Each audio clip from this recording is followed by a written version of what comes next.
ನಟಿ ಪವಿತ್ರ ಗೌಡ ಕುರಿತು ಅಶ್ಲೀಲ ಮೆಸೇಜ್ ಮಾಡಿದ ಕಾರಣಕ್ಕೆ ರೇಣುಕಾಸ್ವಾಮಿ ಎಂಬಾತನನ್ನ ದರ್ಶನ್ ಅಂಡ್ ಗ್ಯಾಂಗ್ ಕೊಲೆ ಮಾಡಿದೆ ಅಂತ ಆರೋಪಗಳು ಕೇಳಿಬಂದಿದೆ.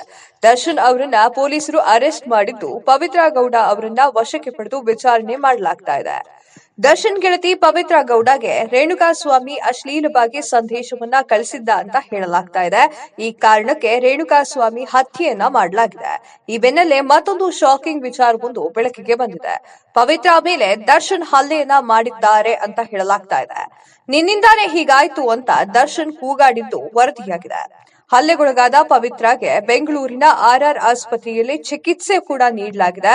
ಸೋಮವಾರ ಪವಿತ್ರ ಆಸ್ಪತ್ರೆಯಿಂದ ಡಿಸ್ಚಾರ್ಜ್ ಆಗಿದ್ದಾರೆ ಅಂತ ಹೇಳಲಾಗ್ತಾ ಇದೆ.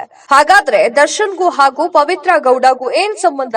ಪದೇ ಪದೇ ಇಬ್ಬರ ಹೆಸರು ಯಾಕೆ ಕೇಳಿ ಬರ್ತಾ ಇದೆ ಅನ್ನೋದನ್ನ ತೋರಿಸ್ತೀವಿ ನೋಡಿ. ಪವಿತ್ರ ಗೌಡ ಅವರು ತಮ್ಮ 18ನೇ ವಯಸ್ಸಿಗೆ ಸಂಜಯ್ ಸಿಂಗ್ ಎಂಬುವಾತನ ಜೊತೆ ಮದುವೆ ಆಗ್ತಾರೆ. ಪ್ರೀತಿಸಿ ಮದುವೆಯಾಗಿದ್ದ ಈ ಜೋಡಿ ಚಾಮರಾಜಪೇಟೆಯಲ್ಲಿ ವಾಸವಿರುತ್ತೆ. ಈ ಸುಂದರ ಜೋಡಿಗೆ ಒಂದು ಹೆಣ್ಣು ಮಗು ಕೂಡ ಇತ್ತು. ಪವಿತ್ರ ಪತಿ ಸಂಜಯ್ ಸಿಂಗ್ ದಿನಸಿ ಅಂಗಡಿ ವ್ಯಾಪಾರವನ್ನ ಮಾಡ್ತಾ ಇದ್ದ. ಸದ್ಯ ಪವಿತ್ರ ಗೌಡ ಆತನಿಂದ ದೂರ ಇದ್ದಾರೆ. ಜಗ್ಗುದಾದ ಸಿನಿಮಾ ಆಡಿಷನ್ ಕೊಡಲು ಹೋಗಿದ್ದ ವೇಳೆ ಪವಿತ್ರ ಗೌಡಗೆ ದರ್ಶನ್ ಪರಿಚಯ ಆಗ್ತಾರೆ.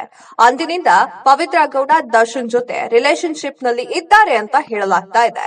ದರ್ಶನ್ ಪರಿಚಯವಾದ ನಂತರ ಪತಿ ಸಂಜಯ್ ನಿಂದ ಪವಿತ್ರ ದೂರವಾಗಿದ್ದಾಳೆ ಅಂತ ಹೇಳಲಾಗ್ತಾ ಇದೆ.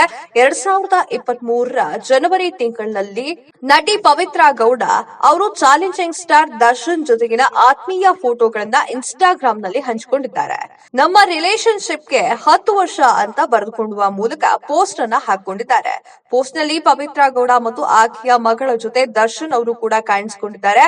ಇದೇ ವಿಚಾರವಾಗಿ ದರ್ಶನ್ ಪತ್ನಿ ವಿಜಯಲಕ್ಷ್ಮಿ ಸಾಮಾಜಿಕ ಜಾಲತಾಣದಲ್ಲಿ ದೊಡ್ಡ ವಾರನ್ನ ಮಾಡಿದ್ದಾರೆ. ನಂತರ ದರ್ಶನ್ ಅವರು ಮಧ್ಯಪ್ರವೇಶಿಸಿ ಇಬ್ಬರನ್ನ ಸಮಾಧಾನ ಪಡಿಸಿದ್ರು. ಪವಿತ್ರ ಗೌಡ ಅವರು ಛತ್ರಿಗಳು ಸರ್ ಛತ್ರಿಗಳು ಎನ್ನುವಂತಹ ಸಿನಿಮಾ ಮೂಲಕ ಸ್ಯಾಂಡಲ್ವುಡ್ಗೆ ಎಂಟ್ರಿಯನ್ನ ಕೊಟ್ರು.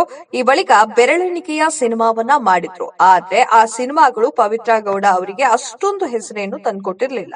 ಹೀಗಾಗಿ ಬಣ್ಣದ ಲೋಕದಿಂದ ದೂರ ಉಳಿದಿದ್ರು. ಇದೀಗ ರೇಣುಕಾಸ್ವಾಮಿ ಹತ್ಯೆ ಕೇಸ್ನಲ್ಲಿ ಪವಿತ್ರ ಅವರ ಹೆಸರು ಕೇಳಿಬಂದಿದ್ದು ಕುತೂಹಲ ಮೂಡಿಸಿದೆ.